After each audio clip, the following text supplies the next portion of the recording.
Hello,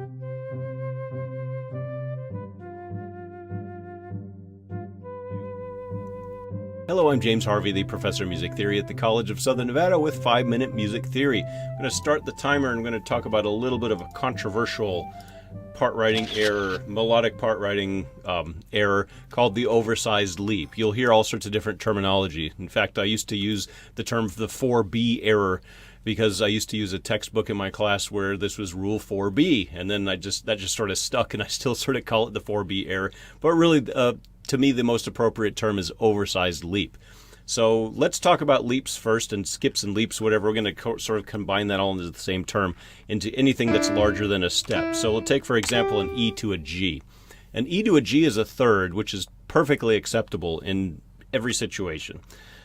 E to A is also acceptable, but it's pushing it a little bit because that's a larger leap. That's a perfect fourth now. Perfect fourths are fine. What we're talking about is an interval that's larger than a perfect fourth, for example, from an E to a B, which is a perfect fifth. An E to a B, which is larger than a perfect fourth, is an oversized leap, which is not necessarily in its own an error. We just need to make sure that we approach and resolve it correctly to lessen the impact of that oversized leap.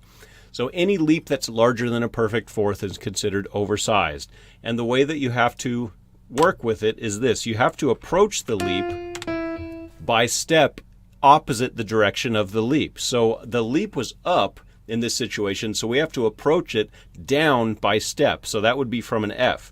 And then here's our leap up to the B. And then we need to resolve it as well as the approach by step in the opposite direction. I know it's a lot of words to hear coming out of my mouth here, but once you get used to this, then it makes your life a lot easier. And then I'm going to give you a really simple rule at the very end here so that you never even have to worry about this. But anyway, if you've written an oversized leap that's up, like here from the E to the B, you have to approach it by step in the opposite direction of the leap, and you also have to resolve it in the opposite direction of the leap by step. So the leap was from the E to the B, which is a perfect fifth, and notice I approached it by step downwards from the F, and then I left it by step to the A after the B.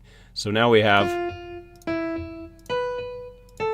this, and it lessens the impact of that leap. Now here's the easy way of never having to even worry about this. Don't ever write a melodic interval larger than a perfect fourth, and you never have to worry about the 4B, the oversized leap, whatever.